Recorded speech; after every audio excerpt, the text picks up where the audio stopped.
नमस्कार दोस्तों, मैं दीपक कुमार चैंप जीएस में आप सबका स्वागत करता हूं एक नए वीडियो में। इस वीडियो में हम लोग 20 अति महत्वपूर्ण हिस्ट्री के प्रश्नों को देखेंगे जो आने वाले एग्जाम को लेकर काफ़ी यूज़फुल होगा। ठीक है दोस्तों, स्टार्ट करते हैं इस वीडियो को। और हाँ, मेरे वीडियो पर जो भी नए होंगे तो चैनल को सब्सक्राइब जरूर करेंगे, ठीक है, और शेयर भी करेंगे। पहला प्रश्न है कि 1937 में हुए प्रांतीय चुनाव में कांग्रेस को कितने प्रांतों में बहुमत मिला था। देखिए, भारत में पहली बार चुनाव हुआ था 1935 के अधिनियम के तहत, ठीक है ना। तो इसमें बहुमत कितने प्रांतों में मिला था कांग्रेस को? तो 5 प्रांतों में कांग्रेस को बहुमत मिला था, ठीक है ना। इस प्रकार प्रांत है 5, एक बिहार है, एक उड़ीसा है, एक मद्रास है, एक मध्य प्रांत है, एक संयुक्त प्रांत है, ठीक है ना। कांग्रेस का यह जो इसमें विजय जीत हुई थी, यह 28 माह के बाद कांग्रेस ने त्यागपत्र दे दिया था, ठीक है ना। 1939 में, अक्टूबर 1939 में त्यागपत्र दे दिया था, ठीक है। Question number 2। क्वेश्चन नंबर 2 है कि 1932 में विश्वविद्यालय के दीक्षांत समारोह में किसने गवर्नर पर गोली चलाई थी, है ना। बहुत अच्छा प्रश्न है।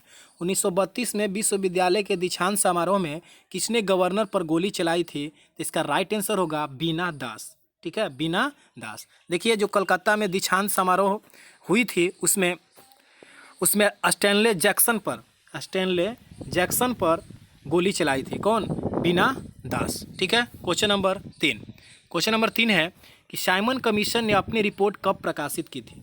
ठीक है, साइमन कमीशन जो 1919 के जो अधिनियम था उसमें जो नियम एवं शर्तें थी उसको पुनः उसमें सुधार लाने के लिए ये साइमन कमीशन रिपोर्ट यानी कि तैयार की गई थी, ठीक है ना। साइमन कमीशन रिपोर्ट यह कहाँ तैयार की गई थी? तो ये आपका ब्रिटेन में तैयार की गई थी। लेकिन कह रहा है कब प्रकाशित की गई थी, तो कब प्रकाशित हुई थी? तो 27 मई 1930 को, ठीक है ना। अगर कहा जाए कि साइमन कमीशन जो रिपोर्ट है कब बना था, कब तैयार हुआ था, तो 8 नवंबर 1927, ठीक है ना। भारत कब आया था साइमन कमीशन? तो 1928 में, ठीक है। अब प्रकाशित कब हुई थी? तो 27 मई 1930। इसे आप ध्यान में रखेंगे। क्वेश्चन नंबर 4 है the story of my life. काफ़ी इंपॉर्टेंट पुस्तक है। The story of my life के लेखक कौन है? तो मोरारजी देसाई, ठीक है ना।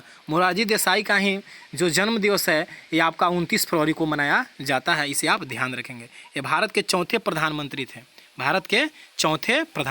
क्वेश्चन नंबर 5, असहयोग आंदोलन के दौरान गांधी जी के साथ अमेरिकी पत्रकार कौन थे? देखिए दोस्तों, जो असहयोग आंदोलन 1920 में जो स्टार्ट हुआ था असहयोग आंदोलन, ठीक है ना, उसमें अमेरिकी पत्रकार कौन शामिल थे? तो इसका राइट आंसर होगा लुईस फिशर, ठीक है ना। चलिए, असहयोग आंदोलन को चौरी चौरा हत्याकांड के कारण, है ना, क्या कर दिया गया था? तो स्थगित कर दिया गया था 1922 में, ठीक है। क्वेश्चन नंबर 6 है किस योजना में 7 से 14 वर्ष के बच्चों के लिए निःशुल्क एवं अनिवार्य शिक्षा की व्यवस्था की गई थी? किस योजना के तहत? तो इसका राइट आंसर होगा वर्धा योजना, ठीक है। वर्धा योजना 1937 ईस्वी में गांधी जी के नेतृत्व में प्रस्तुत की गई थी, ठीक है। एक सर्जेंट योजना है, ये भी शिक्षा संबंधित है। इस योजना के तहत 6 से 11 वर्ष तक के बच्चों के लिए निःशुल्क एवं अनिवार्य शिक्षा की व्यवस्था की गई थी। देखिए, आपको वीडियो अच्छा लग रहा होगा तो लाइक जरूर करेंगे, ठीक है। क्वेश्चन नंबर 7 है कि किन्हें भारतीय पत्रकारिता का राजकुमार कहा जाता है? तो इसका राइट आंसर होगा कृष्णदास पाल, ठीक है, कृष्णदास पाल। अगर कहा जाए कि भारतीय पत्रकारिता का अग्रदूत किन्हें कहा जाता है, तो राजा राम मोहन राय को। समाचार पत्रों का मुक्तिदाता किन्हें कहा जाता है? चार्ल्स मेटकॉफ को, ठीक है। आप इस सीरीज से मतलब बने रहेंगे, अंत तक बने रहेंगे, ठीक है। क्वेश्चन नंबर 8 है कि राजेंद्र प्रसाद को देश रत्न की उपाधि किसने दी थी? राजेंद्र प्रसाद, देखिए, भारत के प्रथम जो राष्ट्रपति बने थे, बिहार से बिलोंग करने वाले थे, है ना। इन्हें देश रत्न की उपाधि किसने दी थी? तो इसका राइट आंसर होगा राष्ट्रपिता महात्मा गांधी। क्वेश्चन नंबर 9 है लॉर्ड कॉर्नवालिस एवं जेम्स ग्रांट किस व्यवस्था से संबंधित है? लॉर्ड कॉर्नवालिस, ठीक है ना, तो किस व्यवस्था से संबंधित है? तो अस्थायी बंदोबस्त से, ठीक है। यह अस्थायी बंदोबस्त 1793 में लागू किया गया था। कहाँ? तो बंगाल, बिहार, उड़ीसा, ठीक है। क्वेश्चन नंबर 10 है कि अमृतसर की संधि कब हुई थी? अमृतसर की संधि, इसका राइट आंसर होगा 1809 ईस्वी में, ठीक है। इस संधि के बारे में थोड़ा देखते हैं। यह संधि 1809 ईस्वी में महाराजा रणजीत सिंह एवं अंग्रेजों के बीच हुए थे। किसके काल में हुआ था? तो लॉर्ड मिंटो प्रथम के काल में, ठीक है। एक और सिखों के नेतृत्व में संधि हुआ था लाहौर की संधि 1846 में, इसे भी आप याद रखेंगे। एक भैरावल की संधि, ये भी 1846 में। ठीक है। क्वेश्चन नंबर 11, पिंडारियों का दमन किसने किया था? किस गवर्नर ने पिंडारियों का दमन किया था? तो इसका राइट आंसर होगा लॉर्ड हेस्टिंग्स। ठीक है। लॉर्ड हेस्टिंग्स का कार्यकाल है 1813 से 23 तक। ठीक है। क्वेश्चन नंबर 12, क्वेश्चन नंबर 12 है कि अवध का अंतिम नवाब कौन था? देखिए, अवध का अंतिम नवाब जो आज लखनऊ के नाम से जाना जाता है, तो अवध का अंतिम नवाब कौन था? तो इसका राइट आंसर होगा वाजिद अली शाह। वाजिद अली शाह। अवध के संस्थापक कौन थे? तो शहादत खां। इसे आप याद रखेंगे। ठीक है। इसके शासनकाल में अंग्रेजों ने अवध को कुशासन के तौर पर 1856 ईस्वी में मिला लिया था। ठीक है। मतलब अंग्रेजों ने अवध को कब मिलाया था अपने अंदर? तो 1856 में। क्वेश्चन नंबर 13, किस पुर्तगाली गवर्नर ने भारत में शांत जल की नीति अर्थात ब्लू वाटर पॉलिसी आरंभ की थी? ठीक है ना। और पुर्तगाली गवर्नर कौन था? तो वह था, कौन था? Francisco de Almeida. Francisco de Almeida इसका राइट आंसर होगा। फ्रांसिस्को डी अल्मेडा भारत में पुर्तगाली गवर्नर कब बना था? तो 1505 में। 1505 से 9 तक रहा था। ठीक है ना।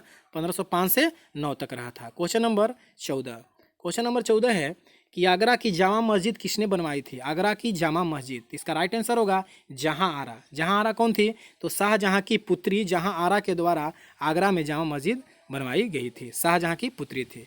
क्वेश्चन नंबर 15 है, क्वेश्चन नंबर 15 है किसने चहार तस्लीम प्रथा की शुरुआत की? चहार तस्लीम प्रथा।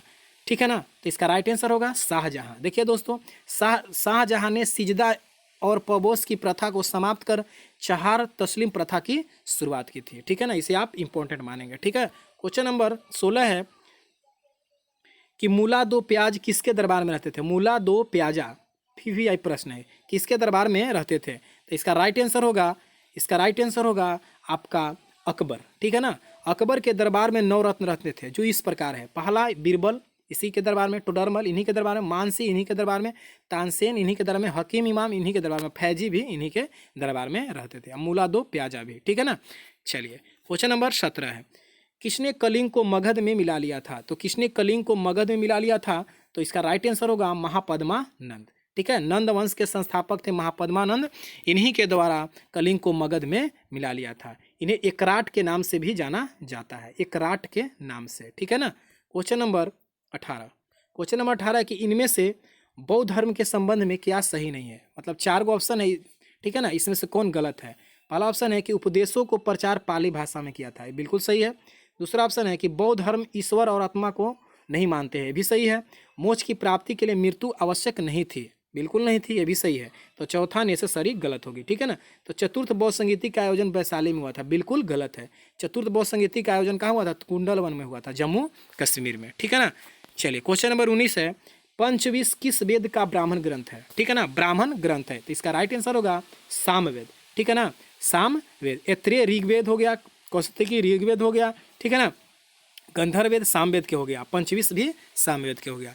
आज का लास्ट प्रश्न है इनमें से कौन सम्मिलित नहीं है? जोड़ा है, 4 जोड़े हैं, इसमें कौन सम्मिलित नहीं है? चंद्रहुदड़ों का खोज गोपाल मजुमदार ने किया था, बिल्कुल सही है, 1931 में। रंगपुर का खोज रंगनाथ राव ने किया था 1953 में, बिल्कुल सही है। रोपर का खोज जगदत्त शर्मा ने किया था 1953, बिल्कुल सही है।